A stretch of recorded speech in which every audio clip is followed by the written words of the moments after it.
여러분, 딸은 아빠 닮은 사람을 만난다는 말 한 번쯤 들어보신 적 있지 않으신가요? 과연 진짜 그럴까요?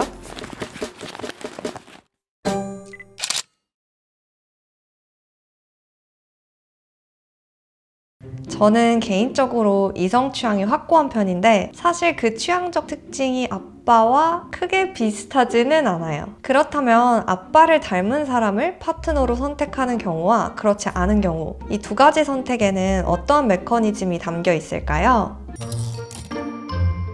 인간은 외모, 인종, 사회경제적 요인 등 자신과 부분적으로 유사한 특징을 바탕으로 파트너를 선택하는 경향이 있고, 이를 동료교배, 호모감이라고 합니다. 인간의 동료교배를 설명하는 기제 중 하나로 성적 각인, 섹슈얼 임프린팅이 있는데요. 성적 각인은 우리가 아동기부터 부모의 특징을 학습하고 이를 나중에 배우자를 선택하는 기준으로 삼는다는 기제입니다. 이 성적 각인 기제는 동물 대상 연구로 시작해 인간 대상으로 발전했고, 동일한 인종을 배우자로 선택하는 경향, 남편과 친아버지의 안면 유사성 등 다양한 연구를 통해 실증적으로 확인되고 있습니다. 그런데 사실 이러한 유사성은 부모의 특징을 보고 내면화한 성적 각인 때문이 아니라 단순히 자신과 유전적 유사성을 가진 사람을 선호하는 것일 수도 있잖아요. 아빠를 닮았다기보다 나를 닮은 사람을 좋아하는 것일 수도 있으니까요. 그래서 이를 분리하여 검증하기 위해 베레츠키라는 학자가 2004년 입양가정 딸의 남편과 양아버지 사이의 유사성을 확인하는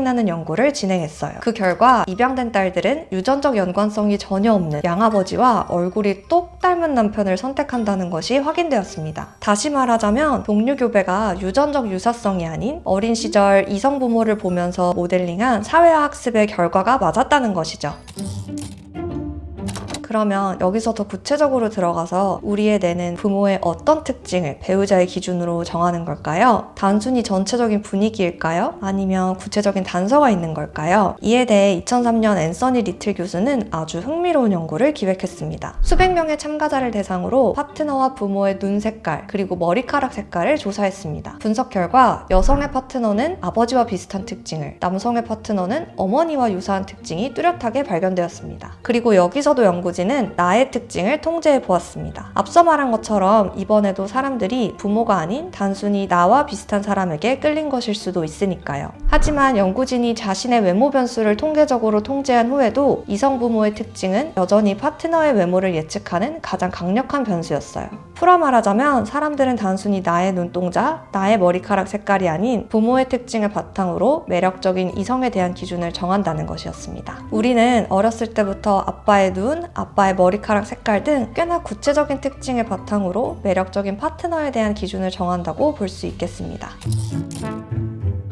그런데 앞서 말씀드린 저의 경우처럼 모든 사람들이 아빠를 닮은 사람 혹은 엄마를 닮은 사람을 파트너로 선택하지 않을 수 있어요. 어떤 사람에게는 이 기제가 적용되고 어떤 사람에게는 그렇지 않은데 과연 그 차이는 무엇 때문일까요? 2007년 비제프스카 학자는 이 차이를 결정짓는 스위치가 무엇인지 연구했습니다. 그 스위치는 바로 부녀관계의 질, 그러니까 어린 시절 아빠와 나의 관계가 어떠했냐는 건데요. 어린 시절 아버지로부터 정서적인 지지와 온정을 많이 받았다고 응답한 여성들은 아버지의 얼굴 비율, 특히 얼굴 중앙 부위와 유사한 남성을 배우자로 선택한 반면 아버지가 거부적이거나 차가웠던 경우에는 이러한 성적 각인 효과가 전혀 나타나지 않았고 심지어는 아버지를 닮은 특징을 회피하는 경향까지 보였다고 합니다. 결국 아빠와 보낸 긍정적인 정서적 경험이 뇌 속의 각인 스위치를 켜는 결정적인 조절 변인으로 작용한다는 것이죠. 그런데 영상 시작에서도 제가 별도 코멘트로 말씀드렸지만 연구나 논문을 볼 때 주의하셔야 할 점 중 하나가 바로 일반화의 오류입니다. 논문은 어떠한 현상에 대해 경향성이 확인된 메커니즘을 설명해 줄 수는 있지만 이 메커니즘이 모두에게 동일하게 적용될 수는 없어요. 지금 저만 봐도 그렇거든요. 저는 어린 시절 아버지께서 엄청난 정서적 지지와 온정적 양육을 해주셨는데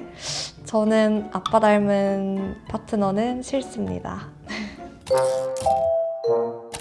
여기까지 오면 생각이 드는 흥미로운 의문이자 보너스 질문. 아빠와 유전자를 공유하고 외모도 비슷한 남자 형제. 나의 오빠나 남동생을 닮은 파트너는 어떠신가요? 생각만 해도 싫지 않으신가요? 이 지점이 바로 우리 인지 시스템의 정교함을 보여주는 대목이라고 합니다. 2011년 란탈라와 마르친코프스카 학자는 이 모순을 긍정적 각인과 부정적 각인의 이중 구조로 설명했는데요. 우리는 아빠라는 모델을 통해 배우자의 기준을 학습하는 긍정적 각인을 가지고 있지만 동시에 근친상간을 방지하려는 진화적 장치인 웨스터마르크 효과도 가지고 있다고 합니다. 웨스터마르크 효과란 인간이 신생아기부터 아동기, 대략 0세에서 6세 사이에 밀접하게 자란 남매와 같은 대상에게는 성적 혐오감을 느끼도록 설계된 것이라고 하는데요. 우리의 뇌는 아빠를 닮은 낯선 사람은 매력적인 선택지로 분류하지만 실제 내 가족은 웨스터마르크 효과라는 강력한 브레이크를 통해 파트너 후보에서 완전히 차단한다고 해요. 그러니까 어쩌면 우리는 웨스터마르크 효과의 연장선에서 아빠를 닮은 낯선이는 매력적인 파트너로 생각되지만 남자 형제, 오빠나 남동생 닮은 사람은 보기만 해도 싫어하게 된 그런 것은 아닐까요?